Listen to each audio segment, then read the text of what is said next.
மரத்தினுடைய வேர்களை போன்றவர்கள், பிள்ளைகள் அதிலே பூத்து குலுங்குகின்ற பூக்களை போன்றவர்கள். வேர்களின் பலத்தை பொறுத்தே பூக்களின் வசீகரம் அமையும். வேர்கள் பட்டு போனால் பூக்கள் கொட்டி போகும். நீங்க நினைச்சு பாருங்க, நான் சொல்றது ரைட்டா தப்பான்னு. இப்ப இந்த இடத்துல உங்களுக்கு ஒன்று சொல்றேன். அமெரிக்கால ஹூஸ்டன்ங்கிற இடத்துல சென்ற மாதம் நான் பேச போயிருந்தேன். பேசி முடிச்சோன்ன ஒரு வெள்ளை அமெரிக்க தாய் எழுந்து, இந்த பெற்றோர்களுடைய பெருமை, டீச்சர்ஸும் பெற்றோர்கள் தானே, உங்க பெருமை என்னன்னு தெரிஞ்சுங்க. ஒரு வெள்ளை அமெரிக்க தாய் என்கிட்ட கேட்டாங்க, தமிழ்ல சொல்றாங்க அவங்க சொன்னத.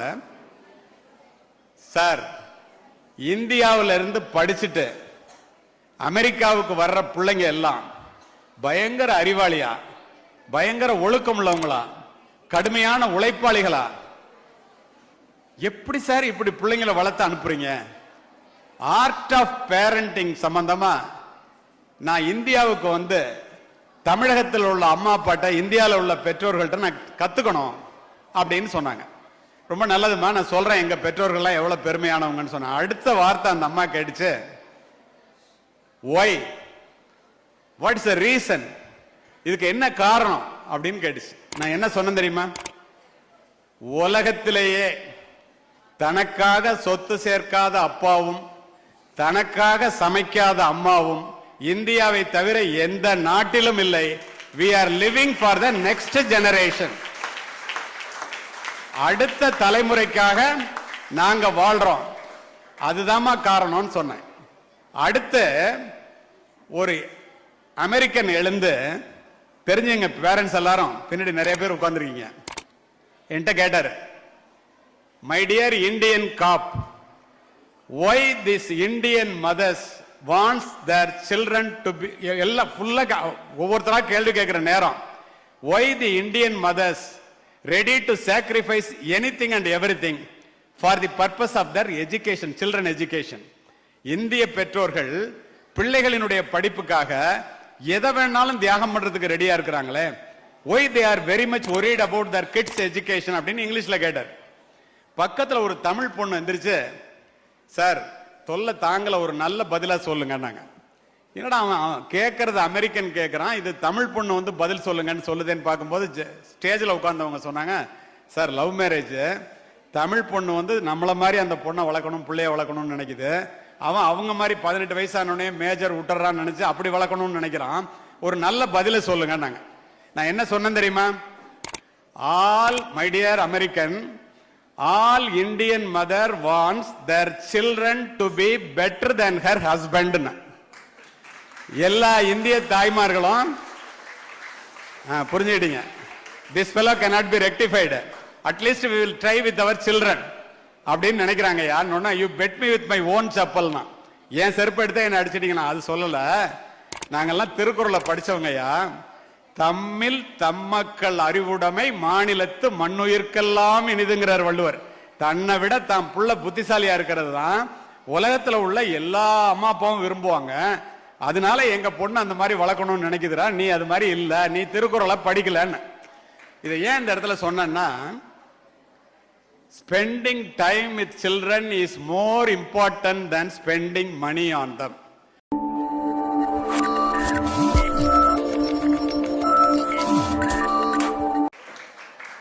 கடலிலே குதித்து ஒருவன் முத்தெடுக்காமல் வெளியிலே வந்தால் கடலிலே முத்து இல்லை என்ற அர்த்தமா?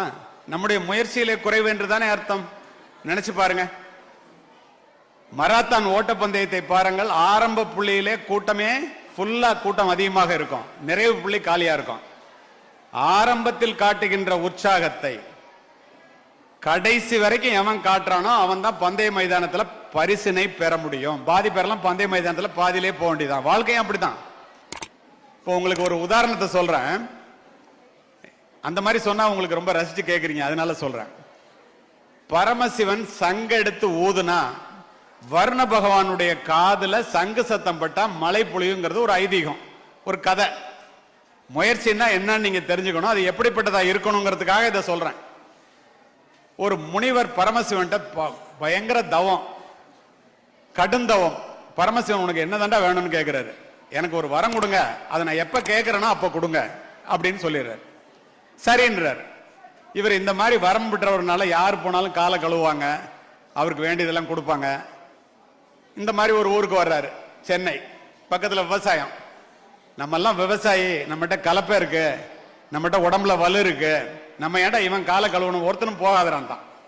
3 நாள் பார்த்தார் முனிவர். பரமசிவன்ட்ட கேட்டாரு, முயற்சின்னா என்ன நீங்க தெரிஞ்சுக்கணுங்கிறதுக்காக இதை சொல்றேன், வேற எதுக்கும் இல்ல. நான் ஒரு வரம் கேட்டேன்ல, அதை கொடுங்கிறார். என்ன வரண்டாங்கிறார், சென்னைக்கு மழையே பெய்யக்கூடாது.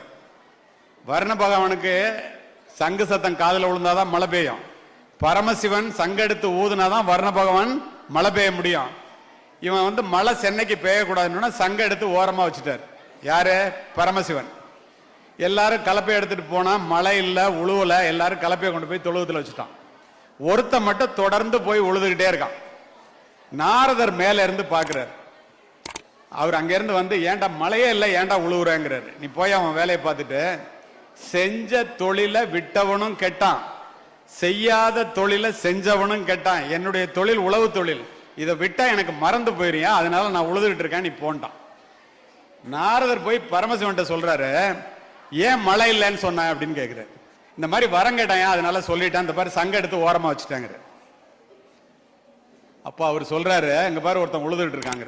பரமசிவன் பாக்குறாரு, அவன் என்ன முட்டாளையா, மழையில ஏயா உழுவுறான்னு நாரதர்கிட்ட கேட்கிறாரு. உடனே நாரதர் சொல்றாரு, அவன் முட்டாளா நம்ம முட்டாளான்னு தெரியல, நான் அவன்கிட்ட போய் கேட்டேன், செஞ்ச தொழிலை விட்டா கெட்டு போயிடுவான்னு சொல்றான், அதனால மறந்து போக கூடாதுங்கிறதுனால உழுதுட்டு இருக்கேன்னு சொல்றான்னு சொல்லிட்டாரு. என்ன நடந்துச்சு தெரியுமா? ஒரு நிமிஷம் யோசித்தார் பரமசிவன். ஏண்டா நம்ம தொழில் சங்கூதுற தொழிலாச்சே, நம்ம சங்க ஊதாம இருக்கமே, ஊதல் என்ன மறந்து போயிடும், அவன் வேலையை செஞ்சிட்டு இருக்கானே, நம்ம ஊதல் என்ன என்னடா ஆகும்னு எடுத்து பூன்னு ஊதி பார்ப்போன்ட்டு பூன்னு ஊதினார்ல, வர்ணபவன் மலையை கொட்டிட்டான். தெய்வத்தால் ஆகாதெனினும் முயற்சி தன் மெய்வருத்த கூலி தரும். இதுல இருந்து நீங்க தெரிஞ்சுக்க வேண்டியது என்னன்னா, எந்த ஒரு முயற்சியாக இருந்தாலும் தொடர்ந்து அது நடக்கவில்லை என்றாலும் நடக்கும் என்ற நம்பிக்கையோடு யாரெல்லாம் செய்யறீங்களோ அந்த தொழில ஜெயிக்க முடியும். சரி, பின்னாடி பேரண்ட்ஸ் நிறைய பேர் இருக்காங்க. ஆர்ட் ஆஃப் பேரண்டிங் பத்தி கொஞ்சம் பேசணும்னாங்க. ஒரு 10 to 15 மினிட்ஸ் பேரண்ட்ஸுக்காக மட்டும் பேசிட்டு நான் முடிக்கணும்னு நினைக்கிறேன். ஆல் பேரண்ட்ஸ் எல்லாருமே இங்கிலீஷ் மீடியத்தில் படிக்க வைக்கிறீங்க. நிறைய பேரை நார்த் இந்தியன்ஸ் இங்க இருக்கிறதுனால இங்கிலீஷ்லையும் சொல்லிட்டு தமிழ்லையும் சொல்றேன். Being a positive role model is the fastest and most powerful way to teach children, because children do not hear your words as deeply as they feel your actions. நான் என்ன சொன்னேன்னா, பெற்றோர்கள் சொல்லுவதை பிள்ளைகள் கேட்பதை விட பெற்றோர்கள் என்ன செய்யறீங்களோ அதை தான் பிள்ளைங்க செய்யும். ஒரு 35 ஆண்டுகள் காவல்துறை அதிகாரியாக, ஒரு 15 ஆண்டுகள் ஒரு 20 லட்சம் மாணவர்களை, மாணவிகளை, ஆசிரியர்களை, பெற்றோர்களை நேரடியாக பார்த்து பல ஆயிரம் கூட்டங்களை பேசினவங்கிறதுனால பெற்றோர்களுக்கு இந்த அறிவுரையை நான் சொல்லணும்னு நினைக்கிறேன். இப்ப நான் உங்ககிட்ட சொன்னேன், நீங்க சொல்றத பிள்ளைங்க கேட்காது, நீங்க செய்யறது தான் செய்யும்ட்டு. நான் இப்ப சொல்றத பேரண்ட்ஸ் மட்டும் செய்யுங்க, not students. All parents please rise up your right hand. All parents, நீங்க பையன்கள்ல பேரண்ட்ஸ் மட்டும். வெரி குட், எல்லாரும் தூக்கிட்டீங்களே, அப்படியே வைங்க, கடைசி வரைக்கும் கேக்குதுன்னு தெரியுது. All parents please rise up your right hand. தூக்கிட்டீங்களா? Please rise up your index finger. ஆள்காட்டி விரலை மட்டும் தூக்குங்க. இப்ப ஏன் இதை செய்ய சொல்றேன்னா, பிள்ளைங்க பார்த்துட்டு இருக்காங்க, நீங்க சொல்றத பிள்ளைங்க செய்ய மாட்டாங்க, நீங்க செய்யறத தான் செய்வாங்கன்னு உங்களுக்கு புரிய வைக்கிறதுக்காக சொல்றேன். Please touch your forehead, please touch your nose tip, please touch your cheek. அப்படியே கைய வைங்க. ப்ளீஸ் டச் யுவர் சீக்னு நான் கன்னத்தை தொட சொல்லிட்டேன். நான் தான் தொட்ட முகவாய. நான் சொன்னதை ஒருத்தர் கூட செய்யல. நான் என்ன செஞ்சேன்னா அதை தான் நீங்க செஞ்சிருக்கிறீங்க. சொன்னதை யாருமே செய்யல, ஒருத்தர் கூட செய்யல. நான் நின்னுட்டு பாக்குறேன், தெரியுங்க பாருங்க. ஏன் தெரியுமா? எப்ப பார்த்தாலும் டிவி பார்த்துக்கிட்டே அப்பா அம்மா. பிள்ளைங்களை டிவி பார்க்காதானே கேட்குமா? எப்ப பார்த்தாலும் செல்போனை நோண்டிட்டு பிள்ளைங்களை செல்போன்ல ரொம்ப நேரத்தை செலவு பண்ணாத அப்படின்னா கேட்பாங்களா? நீங்க என்ன செய்யறீங்களோ அதான் பிள்ளைங்க செய்யும். நீங்க சொல்றதல்ல, போல செய்தல் தான் பிள்ளைகளினுடைய மூல குணம். குடும்பம் தான் பிள்ளைகளினுடைய முதல் வகுப்பறை. பெற்றோர்கள் தான் பிள்ளைகளினுடைய முதல் ஆசிரியர்கள். Parents are the first teachers and teachers are the second parents. பெற்றோர்கள் மரத்தினுடைய வேர்களை போன்றவர்கள், பிள்ளைகள் அதிலே பூத்து குலுங்குகின்ற பூக்களை போன்றவர்கள். வேர்களின் பலத்தை பொறுத்தே பூக்களின் வசீகரம் அமையும். வேர்கள் பட்டு போனால் பூக்கள் கொட்டி போகும். நீங்க நினைச்சு பாருங்க, நான் சொல்றது ரைட்டா தப்பான்னு. இப்ப இந்த இடத்துல உங்களுக்கு ஒன்று சொல்றேன். அமெரிக்கால ஹூஸ்டன்ங்கிற இடத்துல சென்ற மாதம் நான் பேச போயிருந்தேன். பேசி முடிச்சோன்ன ஒரு வெள்ளை அமெரிக்க தாய் எழுந்து, இந்த பெற்றோர்களுடைய பெருமை, டீச்சர்ஸும் பெற்றோர்கள் தானே, உங்க பெருமை என்னன்னு தெரிஞ்சுங்க. ஒரு வெள்ளை அமெரிக்க தாய் என்கிட்ட கேட்டாங்க, தமிழ்ல சொல்றாங்க அவங்க சொன்னத. சார், இந்தியாவில இருந்து படிச்சுட்டு அமெரிக்காவுக்கு வர்ற பிள்ளைங்க எல்லாம் பயங்கர அறிவாளியா, பயங்கர ஒழுக்கம் உள்ளவங்களா, கடுமையான உழைப்பாளிகளா, எப்படி சார் இப்படி பிள்ளைங்களை வளர்த்து அனுப்புறீங்க? ஆர்ட் ஆஃப் பேரண்டிங் சம்பந்தமா நான் இந்தியாவுக்கு வந்து தமிழகத்தில் உள்ள அம்மா அப்பாட்ட, இந்தியாவில் உள்ள பெற்றோர்கள்ட்ட நான் கத்துக்கணும் அப்படின்னு சொன்னாங்க. ரொம்ப நல்லதுமா, நான் சொல்றேன் எங்க பெற்றோர்கள்லாம் எவ்வளவு பெருமையானவங்கன்னு சொன்னேன். அடுத்த வார்த்தை அந்த அம்மா கேட்டுச்சு, ஒய், வாட்ஸ் த ரீசன், இதுக்கு என்ன காரணம் அப்படின்னு கேட்டுச்சு. நான் என்ன சொன்னேன் தெரியுமா?